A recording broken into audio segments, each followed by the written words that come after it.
UP ने लखनऊ स्थित काकोरी क्षेत्र में एक छापेमारी की। इस छापेमारी में 2 संदिग्ध आतंकवादियों को गिरफ्तार करने की बात सामने आई। इस पूरी टीम में केवल वो व्यक्ति थे जिनको एडीजी लॉ एंड ऑर्डर ने सेलेक्ट किया था। आपको बता दें कि एडीजी एटीएस और ADG law and order Prashant Kumar हैं। दोनों विभाग प्रशांत कुमार के पास हैं।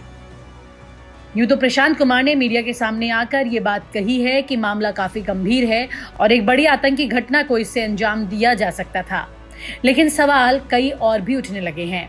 जिस तरह से अखिलेश यादव और मायावती ने इस आतंकी हमले की साजिश को बेनकाब करने वाले ऑपरेशन पर सवाल उठाए हैं, उसी ऑपरेशन को लेकर कुछ और भी सवाल उठने लगे हैं।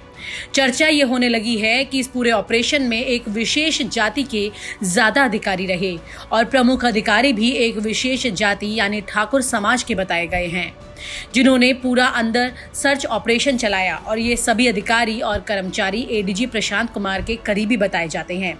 इस पूरे ऑपरेशन की जानकारी सिवाय एडीजी प्रशांत कुमार और उस टीम और उसके अलावा मुख्यमंत्री के किसी को भी नहीं है।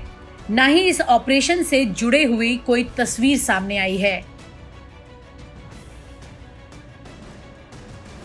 जिस तरह से इस ऑपरेशन को शांतिपूर्वक तरीके से अंजाम दिया गया और अचानक पता लगा कि लखनऊ में आतंकवादी गतिविधि चल रही थी, उससे ये तमाम सवाल उठने लगे हैं कि आखिरकार इस चुपचाप किए गए ऑपरेशन के बारे में सरकार या फिर एटीएस खुलकर क्यों नहीं बता रही है।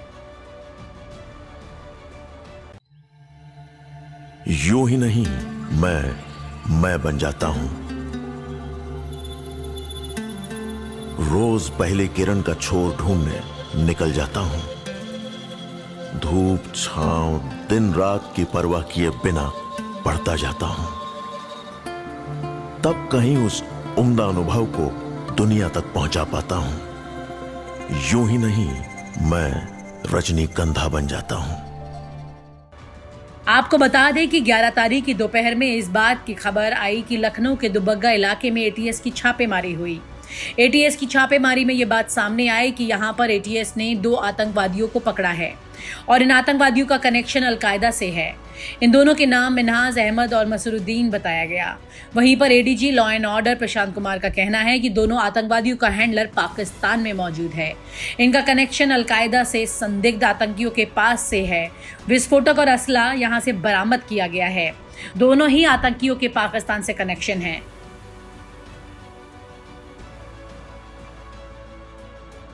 इस संदिग्ध आतंकवादी को गिरफ्तार करके एटीएस ने कोर्ट में पेश कर दिया है, जिसके बाद एटीएस को 14 दिन के लिए रिमांड भी मिल गई है। इस पूरे ऑपरेशन को काफी गुप्त रखा गया। लोकल पुलिस से लेकर आला अधिकारी को भी इसकी जानकारी नहीं थी। एडीजी लॉ एंड ऑर्डर और एडीजी एटीएस की टीम के चुनिंदा लोगों को ही इसकी जानकारी थी। जब एटीएस वहां पर पहुंची और छापामारी की गई, उसके बाद पुलिस फोर्स को बढ़ाया गया जो कि बाहर तैनात थी। अंदर एटीएस के चुनिंदा अधिकारी और कमांडो ही मौजूद थे। वहीं संदिग्ध आतंकी और उसके परिवार का कहना है कि उनका बेटा बेकसूर है। न्याय के लिए वो कोर्ट की शरण लेंगे। उनका कहना है कि हमें कुछ समझ नहीं आ रहा कि अचानक से सब कुछ क्या हो गया, क्योंकि ये पूरी कार्रवाई अचानक की गई। चुनाव 2022 में यानी कुछ ही महीनों के बाद है और ऐसे में राजनीतिक पार्टियों ने इस ऑपरेशन पर कई सवाल खड़े कर दिए हैं और सवाल के जवाब देने के लिए एटीएस को या फिर राज्य सरकार को वो तमाम सबूत जनता के सामने जरूर पेश करने चाहिए, जिससे इस ऑपरेशन पर जनता भी अपनी मोहर लगा सके। और आप हमसे जुड़े रहने के लिए सब्सक्राइब करें YouTube पर, फॉलो करें ट्विटर पर और लाइक करें Facebook पर। और ज्यादा जानकारी के लिए न्यूज़ नशा की वेबसाइट पर जाएं। आपको टाइप करना होगा सिर्फ न्यूज़ नशा।